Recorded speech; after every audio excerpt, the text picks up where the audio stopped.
Hey, schön, dass ihr da seid. Ich bin Ralf und ich versuche regelmäßig Tipps und Tricks für all diejenigen zu geben, die gerne mit Leder arbeiten. Vor kurzem habe ich versucht, euch den Unterschied zwischen Leder bemalen und Leder färben zu erklären.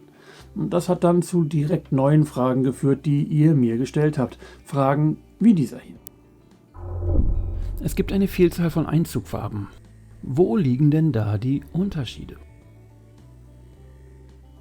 Eine sehr, sehr gute Frage übrigens. Vor allem, weil es unzählige Produkte auf dem Markt gibt. Die Firma Fiebings hat alleine 3 Produkte auf dem Markt, wobei es sich immer um eine Ledereinzugfarbe handelt. Zum Beispiel diese Pro Dye hier oder Leather Dye und dann gibt es noch die Leather Color. Und wo da die Unterschiede liegen, das versuche ich euch in diesem Video zu erklären.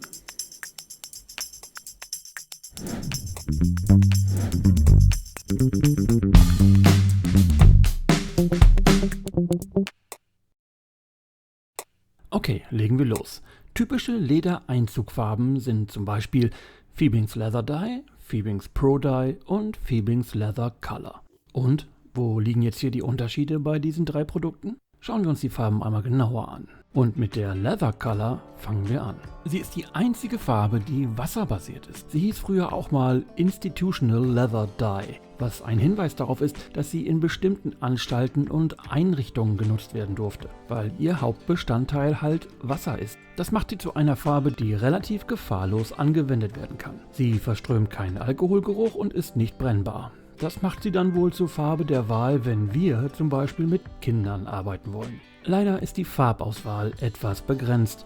Leather Color wird sehr oft zum Kolorieren mit dem Pinsel benutzt, weil man sehr leicht die Farben mischen und mit einfachem Wasser verdünnen kann. Da Leather Color in meinem Vergleich wegen der Wasserbasis ein Außenseiter ist, konzentriere ich mich etwas mehr auf die nächsten beiden Produkte.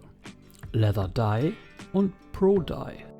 Beides alkoholbasierte Einzugfarben. Die Warnhinweise auf den Verpackungen zeigen es deutlich. Die Farbe muss mit etwas mehr Vorsicht verwendet werden. Sie ist brennbar und es geht von ihr eine Gefahr für die Gesundheit aus. Doch davon sollten wir uns nicht verrückt machen lassen. Wer verantwortungsvoll mit ihr umgeht, der braucht wirklich keine Angst zu haben. Nur trinken sollte man das Zeug nun wirklich nicht.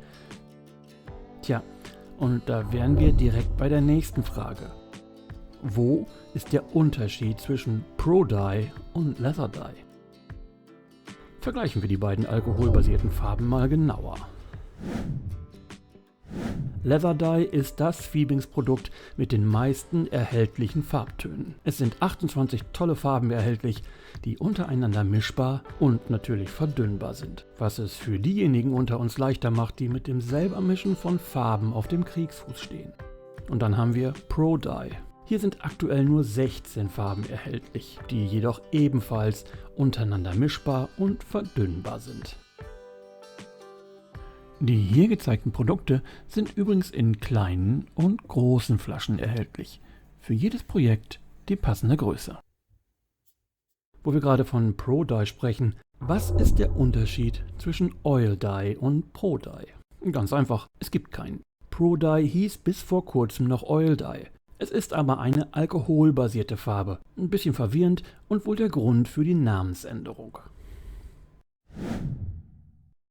Fiebings hat erklärt, dass Pro Dye hochwertigere Farbstoffe enthält, die in der Regel zu lebendigeren Farben führen und mit der Zeit weniger verblassen.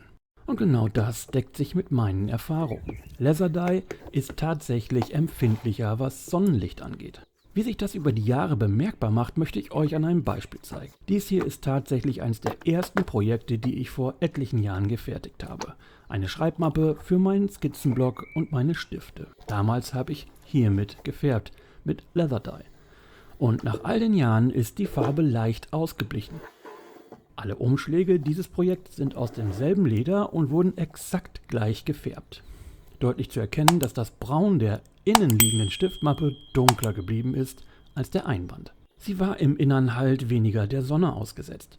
Bei manchen Farben tritt es mehr auf, bei anderen halt weniger.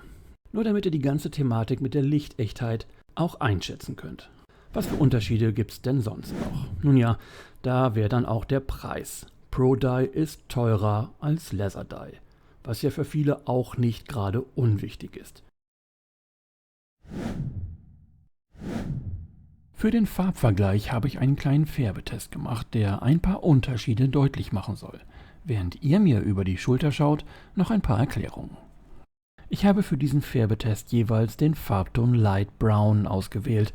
Bei den Lederstücken handelt es sich immer um dasselbe Leder. Und um euch zu zeigen, wie unterschiedlich sich verschiedene Färbetechniken auf das Endergebnis auswirken können, habe ich mehrere Teststücke gefärbt. Einmal mit dem Dauber, dann habe ich das Leder eingetaucht, das sogenannte Dip Dyeing, und schließlich habe ich mit der Airbrush-Pistole gearbeitet. Alles 3 gängige Methoden, um Leder zu färben. Die Farbe kommt jeweils unverdünnt direkt aus der Flasche. Ihr werdet überrascht sein.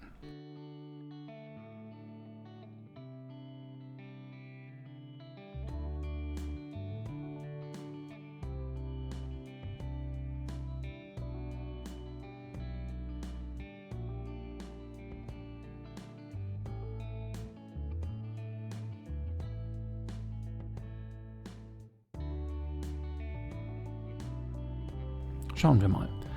Zuerst Leather Dye und dann die Ergebnisse mit Pro Dye.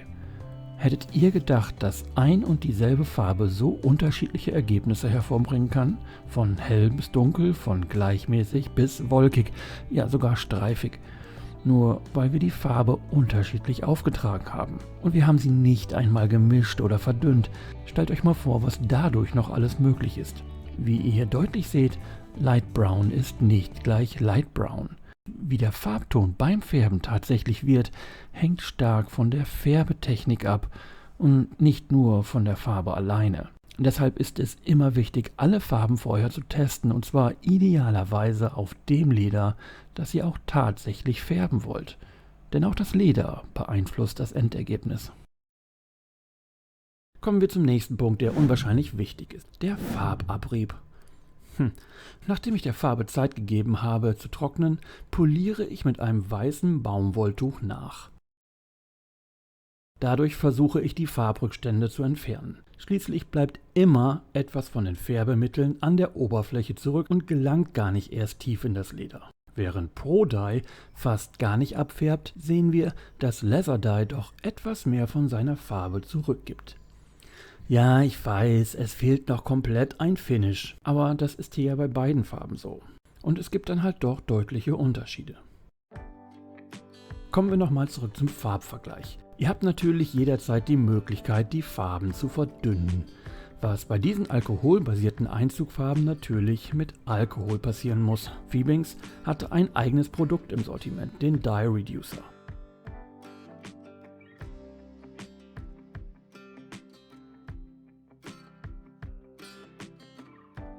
Hiermit macht ihr nichts falsch, wenn es um das Verdünnen der Fiebings-Farben geht. Und dann ist so ziemlich jede Abstufung realisierbar, von ganz hellen Farbtönen bis hin zur unverdünnten Farbe, wie sie aus der Flasche kommt. Ich bin nicht wirklich ein Freund von diesen gedruckten Farbmustertafeln. Nutzt sie nur, um zu erkennen, in welche grobe Richtung der Farbton geht. Wie ihr jedoch gerade beim Färbetest gesehen habt, bietet die Farbe sehr viele Möglichkeiten, um mit ihr zu spielen. Deshalb mein Tipp: Jeder von euch hat Lederreste. Nutzt sie doch einfach, um solche Musterstreifen zu machen. Einfach einen Streifen in eine neu gekaufte Farbe eintauchen. So habt ihr ein viel besseres Bild davon, wie die Farbe direkt aus der Flasche unverdünnt aussieht und wirkt. Und irgendwann hat man dann eine ganze Sammlung aussagekräftiger Teststreifen. Auf jeden Fall eine nützliche Ergänzung zu diesen Musterkarten.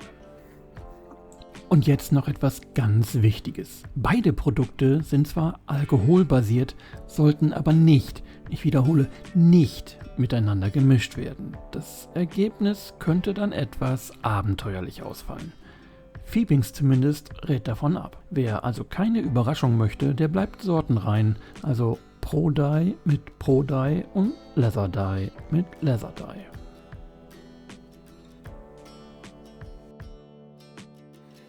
Und schlauer geworden? Ihr seht, jedes Produkt hat seine Vor- und Nachteile. Und welche Farbe ihr für eure Projekte auswählt, das liegt ganz daran, was ihr vorhabt und wie ihr arbeitet. Ich selber benutze seit einigen Jahren Fiebings Pro Dye. weil es für mich und meine Arbeitsweise die ideale Farbe ist. Wenn ihr noch weitere Fragen habt zum Thema Lederfarbe, Lederfärbtechniken oder was auch immer, dann schreibt sie doch einfach unten in die Kommentare. Für heute bleibt mir eigentlich nur noch zu sagen, danke fürs Zuschauen und viel Spaß beim Färben. Bis bald.